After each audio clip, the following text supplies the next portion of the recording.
forseti, borgarstjóri, ágætu borgarfulltrúar, þingmenn og kæru félagar í öldungaráði og þið sem voru með framsögu. Ég er ákaflega þakklát fyrir þennan fund vegna þess að mér finnst hafa komið fram á honum mjög skýrt hvað við erum í rauninni sammála nauðsyn úrbóta. Við erum kannski ekki alveg nákvæmlega sammála hvaða leiðir skuli fara en við erum sammála það að við ætlum að tala saman. Og það einhver sagði einhvern tímann orð eru til alls fyrst. Einhver sagði líka að það vilja allir verða gamlir, en það vill enginn vera gamall. Og þá lít ég í eigin barm og ætla að játa það fyrir ykkur hér að mér finnst ég ekki vera gömul. Ég verður bara að hafa það. Og eitt af því sem öldungaráðið hefur lagt áherslu á hingað til er að reyna að benda fólki á að umræðan gjarnan á villigötum okkur sem erum orðin 67 ára og eldri. Við erum ekki einsleitur hópur, það var nú eins og sagt að hér líka, við erum margvísleg og á afar misjöfnum aldri og við höfum ítrekað bent á það að staðan hér á Íslandi er svo miklu betri en í nágrannalöndunum og þeim löndum sem við berum okkur saman við, til dæmis eins og OECD-löndin. Og þar kemur þrennt til. Nú ætla ég að kenna ykkur þetta og þau muni þá kunna það og muni það alla ævi. Í fyrsta lagi, hlutfall aldraðra ennþá mun lægra hér en allstaðar annars staðar. Í öðru lagi, við vinnum mun lengur fram eftir aldri, bæði karlar og konur og almenn atvinnuþátttaka kvenna mun hærri en gengur og gerist í kringum okkur. Og í þriðja lagi, sem kannski ekki minnst mikilvægt, við höfum safnað til elliáranna með lífeyrisgreiðslum og minnkað þar með útgjöld Tryggingastofnun ríkisins stórlega. Og það á eftir að aukast vegna þess að fleiri sem að komast á eftirlaun hafa þá greitt í lífeyrissjóð jafnvel alla ævi. Þessir þrír þættir allir að kunna og muna. Við vildum leggja áherslu á hjúkrunarheimili núna vegna þess að það ríkir neyðarástand í borginni og við vitum það vantar mjög mörg pláss. Formaður öldrunarfélags Íslands, eða ég held að heiti það, hún heitir Anna Birna Jensdóttir og jafnframt forstöðumaður í Sóltúni. Hún hefur bent á að það stefni í óefni og nefnir þar til dæmis að það séu 90 til 100 gamlir sem þurfa að komast á hjúkrunarheimili núna inn á sjúkrahúsunum við þar sem aðbúnaður hentar ekki þeim og þetta stíflar flæðið frá flæðið á sjúkrahúsunum. En við þurfum líka að skoða hvernig ástandið á þeim sem eru núna á hjúkrunarheimilum. Það er verið að tala að einhver nefndi hér að ungt fólk þyrfti að hafa tíma til að sinna sínum öldruðu og svo framvegis.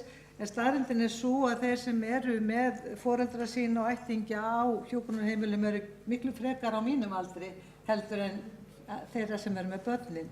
Og við til dæmis í minni fjölskyldu erum með 5 ættliði sem við erum að sinna, sumum þarf ekki að sinna, öðrum kannski meira. En fólki sem núna á hjúkrunarheimilum, það yfirleitt, mjög margir eru heilabilaðir og að auki með einn eða fleiri langvinnan sjúkdóm. Fæstir á hjúkrunarheimilum geta gengið án þess að vera með einhver hjálpartæki, göngugrind eða hjólastól. Þannig að fólkið orðið svo gífurlega mikið veikt sem á hjúkrunarheimilunum og þeir sem á biðlista eru það líka. Og þegar að Anna Björg Jónsdóttir, öldrunarlæknir, nefndi hér að aðstandendur aldraðra hefðu sagt að 15 manns sögðust 7 vera bara að bugast undan því að þurfa að sinna sínu fólki sem allir auðvitað vilja gera. 8 sögðu að þeir var ekki að bugast en þeir gætu þess vegna verið í miklum erfiðleikum með að sinna sínum öldruðum.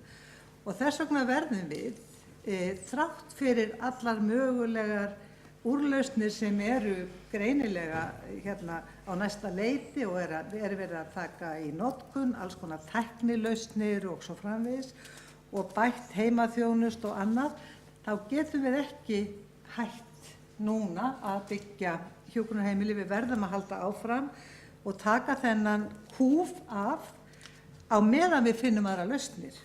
Og það sem Anna sagði hérna, öldrunarlæknir líka, við þurfum að byggja brú yfir til félagsþjónustunnar og heilsugæslunnar og heimahjúkrunarinnar. Hjúkrunarheimili eru ekki gullna lausnin, heldur þurfum að finna eitthvað nýtt. Og við erum ábyggilega öll sammála því að hjúkrunarheimili eða væri hægt að losna við með einhverjum öðrum aðferðum að safna fólki saman á slíka staði og kannski sinna þeim misvel, að þá væri það mjög æskilegt. Og það þarf að leggja áherslu á það að fólk fái sjálft að ráða og líka hvenær þeir fara í sturtu, eins og þú nefndir réttilega. Það sem Stefán nefndi, sem í svona svipuðum dúr, að skoðanir og viðhorf virðast vera að breytast. Það eru nýjar hugmyndir í gangi og önnur nálgun núna, betri heilsa, betri eignastaða, sem gerir það verkum að við þurfum að velta fyrir okkur að vera opin fyrir öllum mögulegum nýjum nálgunum. Ég ætla ekki að fara yfir allt sem allir sögðu, ég ætla bara að nefna þetta sem hann Hrafn Magnússon nefndi og fór yfir hér með okkur, svona grundvallar þættir sem allir þyrftu að kunna og vita og geta haft á reiðum höndum hvað má og hvað má ekki í sambandi við lífeyrissjóði og skiptingu ellilífeyrisréttinda og svo framvegis og hvaða hættur geta verið á veginum. Já, ég held að Hrafn ætti nú bara að halda námskeið hjá Félagi eldri borgara þar sem hann nú mjög aktífur. En þetta þarf fólk að vita og það þess vegna sem við hér í öldungaráðinu báðum hann að koma og tala við okkur hér. Ég hélt kannski að við fengjum eindregnari svör hjúkrunarheimilin, að allir 6 þingflokkarnir myndu segja já bara strax og ekki eftir neina bíða og bara átak. En ég kýs að túlka orð þeirra þannig að við séum öll sammála að þetta sé algjört forgangsatriði og það sé ekki eftir neina bíða. Sléttuvegur með 100 rými, það fínt, en það dugir ekki, svo við verðum að halda áfram. Við Reykvíkingar, hvort sem við erum í öldungaráði eða bara í heima hjá okkur eða hvernig sem það við þurfum að eiga þingmenn.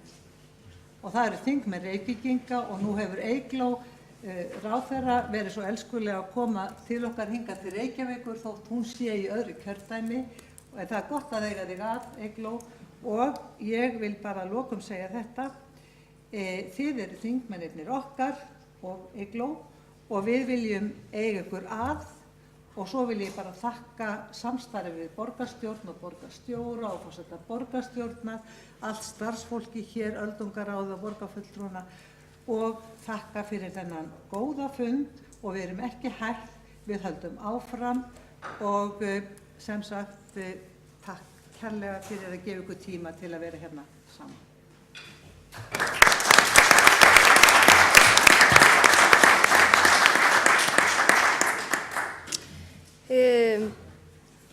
Forseti þakkar einnig formanni öldungaráðs Guðrúnu kærlega fyrir sín störf og góða samvinnu og einnig vil ég þakka þeim sem komu og hlýddu og alþingismönnum fyrir að taka sér tíma úr kosningabaráttu og sitja hérna með okkur.